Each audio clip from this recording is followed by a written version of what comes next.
Broadcasting live from the Albay PIO News Center, providing you the most exclusive news updates from all over the province. This is 12 o'clock Newsbreak. For the local news, the inflation rate in Albay has dropped to 3.3% as of January 2024 from its 5.5% status in December last year.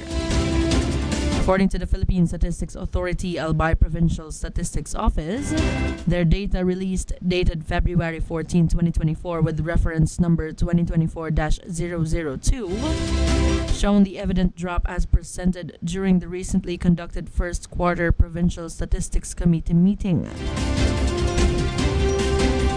Following this, most of the inflation rates in the major commodity groups have also manifested a downward trend in January 2024 compared to data derived from December 2023. Meanwhile, the purchasing power of peso for the month of January in the current year hasn't moved from its 0.76 record in December 2023, where it depreciated from 0.77% in November. In another news, a 440.325 million pesos small irrigation dam will soon rise in Ragay, Camarines Sur to benefit hundreds of farmers, the National Irrigation Administration in Bicol said Tuesday, February 20, 2024.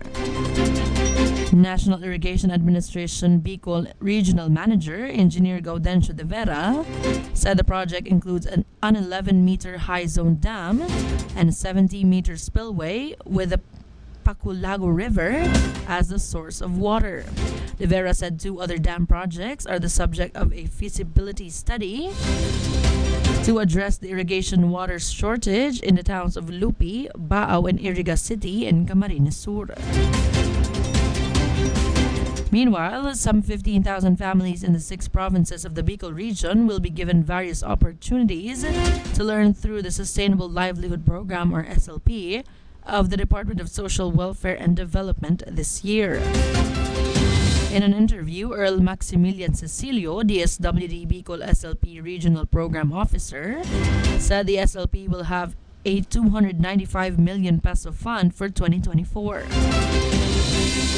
Cecilio said associations with an average of 30 members can get 950,000 pesos in financial grant under the SLP, while an individual can get 15,000 pesos, which they can use as capital for their proposed business opportunities. He encouraged individual beneficiaries to form an association to get bigger grants and intensified capability building activities.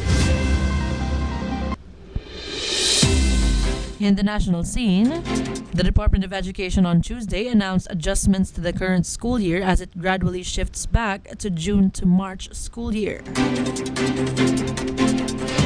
DepEd moved the end of school year 2023 to 2024 to May 31, 2024, while the break will be from June 1 to July 26.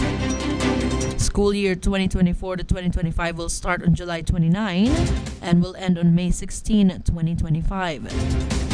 DepEd earlier said it has drafted guidelines for the revision to the old June to March school calendar, following proposals from education stakeholders. Various groups have requested a review on the current school calendar, as many students and teachers complained of hot weather inside the schools, especially during the summer season. In another story, the House of Representatives intend to finish working on resolution of both houses number 7, which seeks to amend economic provisions of the charter before the Holy Week break, 2 lawmakers said on Wednesday, February 21. Some of the economic provisions eyed for amendment are the restrictions on foreign investment in public utilities, basic education, and advertising.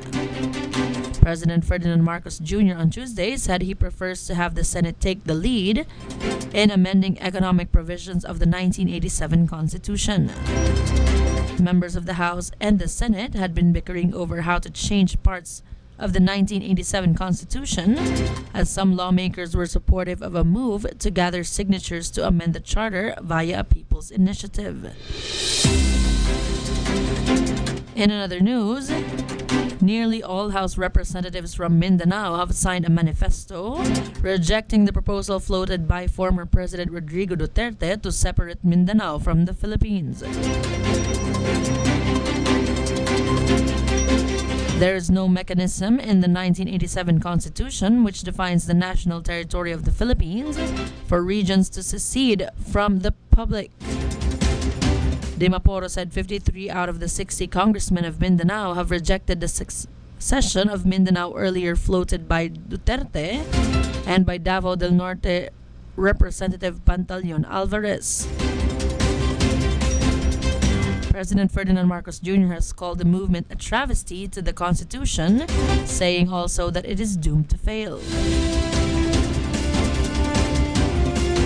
In the news outside the country, an FBI informant charged with lying about U.S. President Joe Biden and his son told investigators he received information about Hunter Biden from Russian intelligence associates, prosecutors said on Tuesday, February 20, in a court filing. Alexander Smirnov, 43, a dual U.S. and Israeli national, was arrested last week and indicted for fabricating claims that Biden's son demanded multi-million-dollar bribes from Ukrainian firm Burisma, on whose board he was serving at that time, to protect it from investigation when Biden was vice president.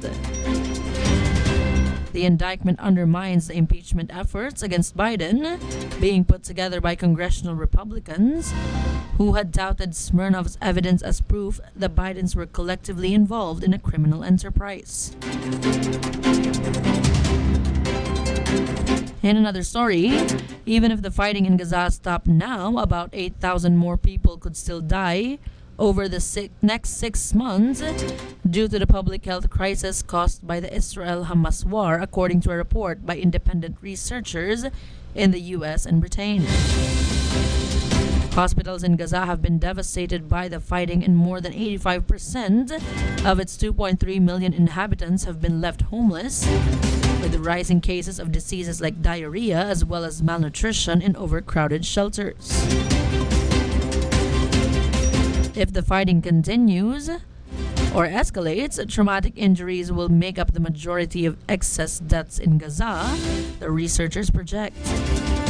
But deaths from malnutrition, infectious diseases like cholera, and a lack of access to health care for conditions like diabetes will also kill thousands.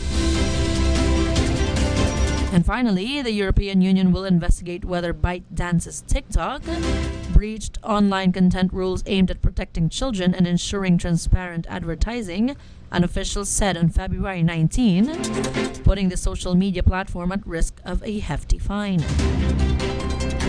EU industry chief Thierry Breton said he took the decision after analyzing the short video app's risk assessment report and its replies to requests for information.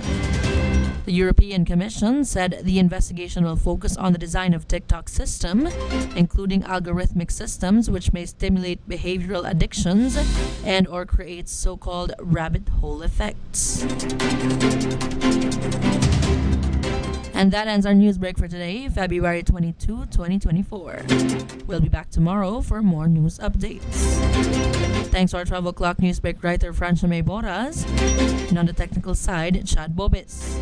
Our Provincial Information Officer, Attorney Merilu Duca Castillo, and under the supervision of our Governor, Governor Attorney Edsel Greg Slagman. Pinch-hitting for Mr. Greg Haliare, this has been your anchor for today. I am Ella Silerio. Thank you for subscribing.